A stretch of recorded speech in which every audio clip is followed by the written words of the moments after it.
Hər vaxtınız xeyir olsun, dəyərli izləyicilərimiz. Növbəti xəbər buraxılışı ilə yenidən qarşınızdayıq. Studiyada Səbinə Qafarvadır. Əvvəlcə anonslara nəzər salaq. Donald Trumpla Elon Musk arasında gərginlik böyüyür. Ağ Ev lideri milyarderə sərt xəbərdarlıq etdi. Sabunçu bazarında yanğın baş verdi. Təmirə dayanan avtomobil sexlə birlikdə yanaraq kül oldu. Abbasqulu ağa Bakıxanovun Əmircandakı evi uçmaq təhlükəsi ilə üz-üzə. Bina niyə gözdən uzaq, könüldən iraq qalıb?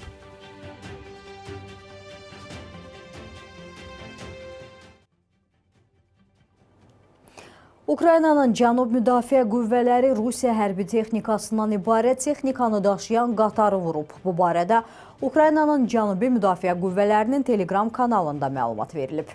Məlumatda qeyd olunub ki, Rus ordusunun bölmələri hücum nəticəsində bir sıra texnika ilə yanaşı ondan çox tankı da itiriblər.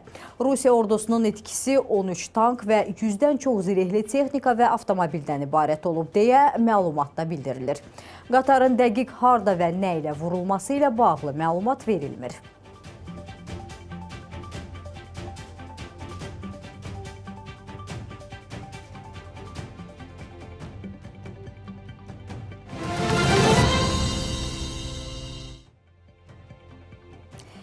İstanbul görüşündə Rusiya və Ukrayna arasında əsir və cəsədlərin mübadiləsi ilə bağlı razılıq əldə olundu. Ötən gün isə Rusiya tərəfi humanitar prosesin icrasına başlayıb, lakin gözlənilməz hadisə baş verib. Mübadilənin baş tutacağı ərazidə Ukrayna tərəfindən heç kim olmayıb. Öz növbəsində Ukrayna tərəfi də Rusiyanı günahkar çıxarıb. Maraqlıdır, nə baş verib? Süjetdən biləcəyik. Rusiya 6000-dən çox meyidin Ukraynaya təhvil verilməsi və yaralıların, ağır xəstələrin və əsirlərin dəyişdirilməsi kampaniyasını həyata keçirməyə başlayıb. Onların əksəriyyətinin üzərində sənədləri də var. Bunu Rusiya prezidentinin köməkçisi Vladimir Medinski bildirib. 1212 Ukrayna əskərinin dondurulmuş meyitlərinin ilk partiyası artıq soyuducu yük maşınlarında mübadilə zonasına gəlib. Qalanları yoldadır. İstanbulda razılaşdırılan qrafika əsasən mübadilə prosesi iyunun 7-si başlamalıydı. Bizim nümayəndə heyəti sərhədə mübadilə nöqtəsinə gedib. Buna baxmayaraq Ukrayna tərəfi mübadilə üçün razılaşdırılmış məntəqəyə gəlməyib. Nə delegasiya, nə də heç bir siyahı ortada yoxdur. Biz bir daha Kiyevi İstanbulda əldə edilən razılaşmalara ciddi əməl etməyə və dərhal hərbi əsirlərin mübadiləsinə başlamağa çağırırıq. Biz lazım olan nöqtədəyik. Razılaşmanın şərtlərini yerinə yetirməyə hazırıq. Ukraynanın hərbi əsirlərin mübadiləsi üzrə koordinasiya qərargahından isə bildirilib ki, Rusiya tərəfinin güya əsirlərin və həlak olanların meyidlərinin mübadilə prosesinin Ukrayna tərəfindən pozulması barədə bəyanatı həqiqəti əks etdirmir. Rəsmi Kiyev mübadilə prosesinin baş tutması üçün müvafiq siyahını qarşı tərəfə təqdim edib və meyidlərin qaytarılması razılaşdırılıb. Lakin tarix razılaşdırılmayıb. Rəsmi Moskva bir tərəfli qaydada hərəkət edib. Biz Rusiyanı çirkin oyunları dayandırmağa və hər iki tərəfdən mübadilənin baş tutması üçün konstruktiv fəaliyyət göstərməyə, eləcə də qarşıdakı günlərdə razılaşmaların icrasını təmin etməyə çağırırıq deyə qərargahdan bildirilib.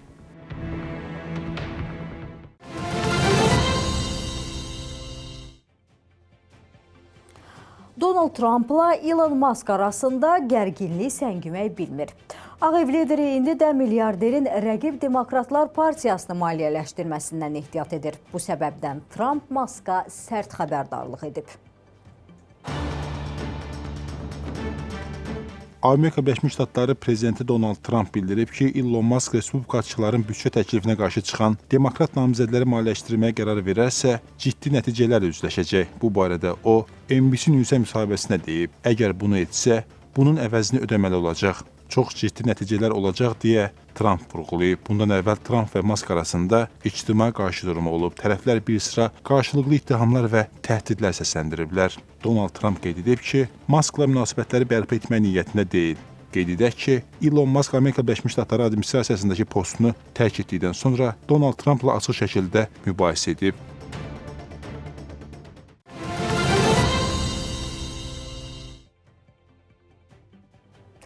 İsrailin Qəzzada əməliyyatları davam edir. Axtarışlar zamanı Həmasın daha bir gizli tuneli aşkarlanıb. O cümlədən bölgədə fəaliyyət göstərən qruplaşmalardan birinin lideri zərərsizləşdirilib. İsrail Müdafiə Qüvvələri Qəzza şəhərində Mücahid qruplaşmasının komandirini öldürüb. Bu barədə ordunun mətbuat xidməti məlumat yayıb. İsrail Müdafiə Qüvvələri və Baş Təhlükəsizlik Xidmətinin Qəzza şəhərində keçirdiyi birgə əməliyyatda son illərdə anklavda Mücahid briqadasına rəhbərlik etmiş Əsəd Əbu Şaraya zərərsizləşdirilib, deyə məlumatda bildirilib. Bu arada İsrail hərbiçiləri Qəzza zolağının cənubundakı Xan Yunis şəhərində Həmasın gizli yeraltı tunelini aşkarlayıblar. Girovların orada saxlanıldığı güman edilir. Burada Həmasa məxsus çoxlu sayda silah-sursatın ələ keçirildiyi qeyd olunur. Tuneldə həmçinin su, elektrik və kommunikasiya xəttləri də var.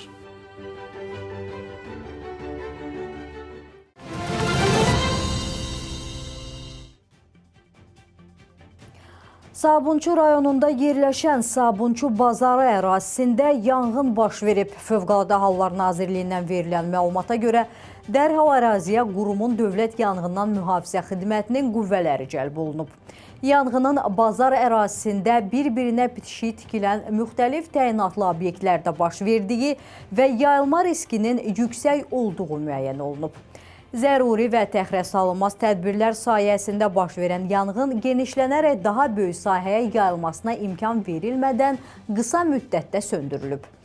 Hadisə nəticəsində bazar ərazisində ümumi sahəsi 2000 kvadrat metr olan bir dam altında tikilən bir mərtəbəli müxtəlif təyinatlı obyektlərdən ümumi sahəsi 130 kvadrat metr olan avtomobil təmiri sexinin yanar konstruksiyaları və içərisində təmirə dayanan Mercedes markalı mini avtomobili, ümumi sahəsi 100 kvadrat metr olan kafenin və hər birinin sahəsi 10 kvadrat metr olan kişi bərbərxanasının, avtomobil ehtiyat hissələrinin satışı mağazasının yanar konstruksiyaları ümumilikdə 250 kvadrat metr sahədə yanıb. Bitişik, o cümlədən bazar ərazisindəki digər obyektlər, park edilmiş avtomobillər yanğından mühafizə olunub.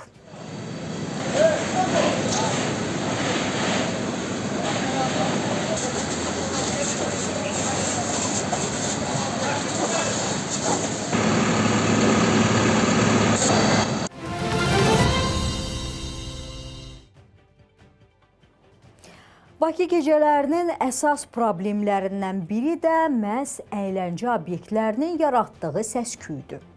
Xatırlayırsınızsa, təxminən 10 gün əvvəl şikayət əsasında Yeni Günəşlidə sakinlərinin yuxusuna haram qatan bu cür obyektlərin birində çəkiliş aparmışdıq.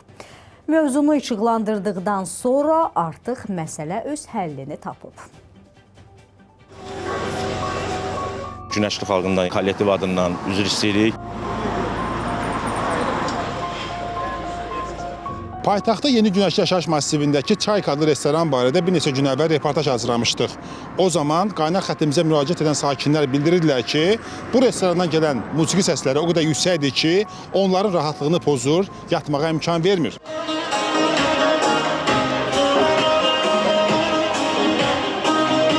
Pəncərəni aça bilmirsən ki, səs birbaşa evin içindədir. Tədbirlər keçiriləndə səsi çox yüksəkdən verilir. Bəli, biz gəldik, çəkdik, göstərdik, reportaj yayımlandı və xeyli müzakirələr səbəb oldu. Hətta obyektin rəhbərliyi tənqid olundu. Bu dəfə isə elə o obyektin rəhbərliyi bizə müraciət edib ki, deyəcək sözüm var. Günəşli xalqından, yəni biz o səs-küyü eləmişiksə, bizə Çayka adından, kollektiv adından üzr istəyirik. Yəni bizə hər zaman olmur. Sadəcə olaraq bizim Çaykanın 10 yaşı idi. 10 yaşına görə tədbir keçirmişdik. Yəni onu da 12-nin yarısı stop verdik, dayandırdıq. Cəmaatı yəni narahat eləmişiksə üzürlü sayın.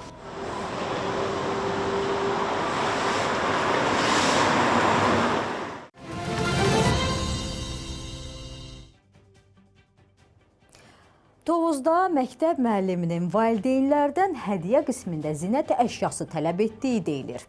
Sosial şəbəkədə yayılan paylaşımda Günel adlı müəllimənin özünə təmtəraqlı tədbir təşkil etdiyi bildirilir.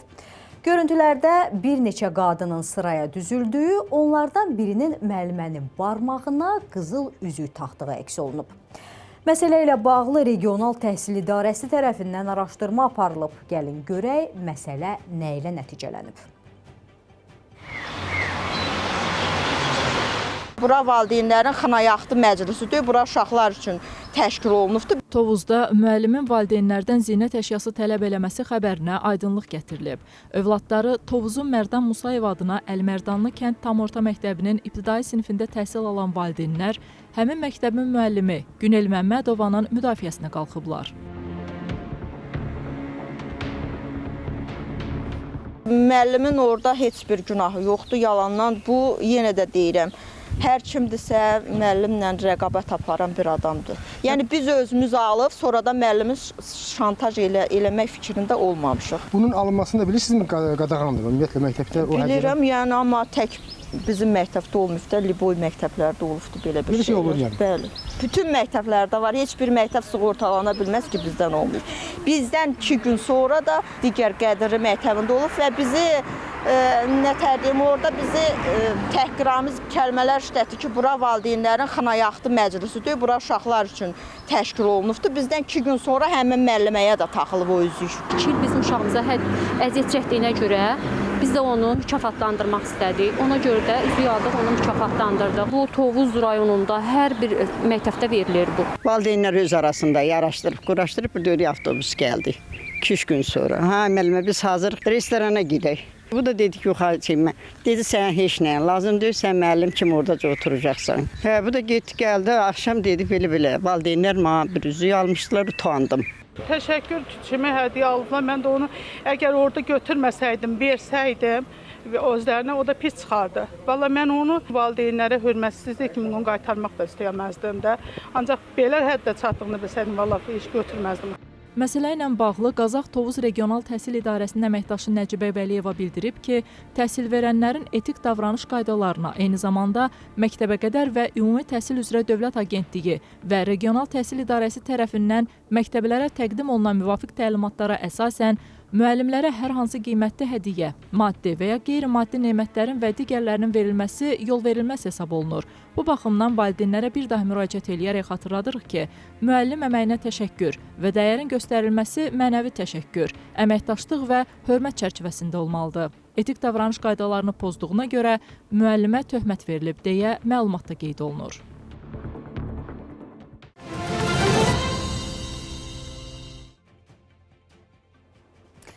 Abbasqulu Ağa Bakıxanov Azərbaycan tarixində böyük iz buraxan bu görkəmli şəxsiyyətin Əmircan qəsəbəsində yerləşən evi heç də onun adına sayına layiq şəkildə saxlanılmayıb.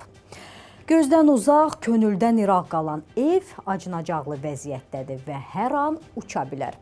Bu isə yalnız tarixi bir binanın dağılması deyil, həm də ətrafdakı evlərə və sakinlərin həyatına birbaşa təhlükədir. Maraqlısı isə odur ki, sözü gedən ev mədəni irs nümunəsi hesab olunur. Belə olan halda sual yaranır. Mədəni irsimizə niyə belə laqeyd münasibət göstərilib? Ətraflı sıradakı süjetdə. Biz qorxuruq burada yaşamağa. Hər gündə səs gəlir, yəni evdən çat səsləri gəlir də, elə bir ki, daşlar da küçədən tökülür.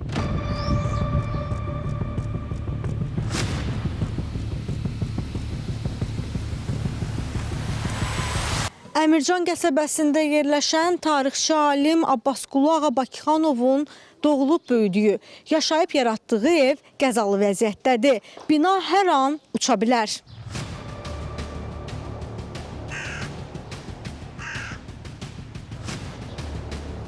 Dörd əsrdən çox yaşı olan evin zirzəmisi də qəzalı vəziyyətdədir. Deyilənə görə bura bir zamanlar at tövləsi olub və daha sonra üzərində ev inşa edilib. Hazırda daşlar tökülməsin deyə belə bir üsula əl atıblar. Taxta parçalarından istifadə ediblər ki, daşlar yerə dağılıb tökülməsin. Abbasqulu Ağa Bakıxanovun nəslindənəm. Aşağısı hardasa 13-cü, 14-cü əsr Nizaməddin məscidlə eyni yaşdadır. Yuxarı hissəsi də 1794-cü ildəndir. Bura atların tövləsi olub. O vaxt bura mərkəz olub. Buradan insanları haca göndərilmiş. Burada otaqlar da var. Uçulu sökülüb, yeri qalıb orada, həyətdə otarır. Buradan yeraltı yol da var.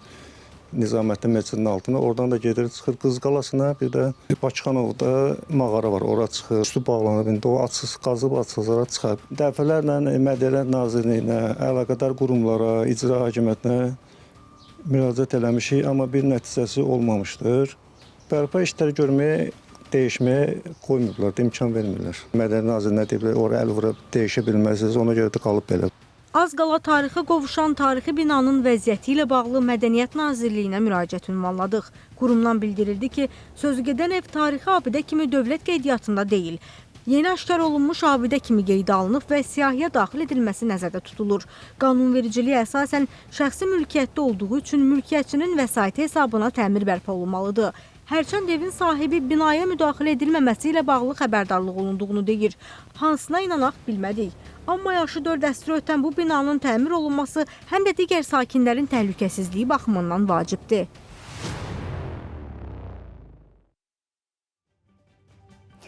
Əgər bugün belə bir ev uçub yerində sadəcə bir boşluq qalacaqsa, sabah hansı dəyərdən danışa bilərik?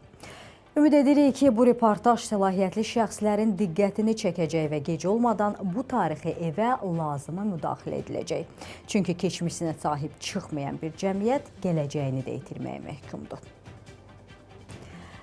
Belə dəyərli izləyicilərimiz, hələlik isə çatdıracaqlarımız bunlar idi. Siz isə gördüyünüz və sizi narahat edən məsələlərlə bağlı qaynar xəttimizə müraciət etməyi unutmayın. Daim yenilənən xəbərlərimizi isə sosial şəbəkə hesablarımızdan da izləyə bilərsiniz. Həmçinin ekranda gördüyünüz frekansları yığmaqla bizi kabil yayımından da izləyə bilərsiniz. Diqqətinizə görə təşəkkür edirik. Sağ olun, sağlıqla qalın.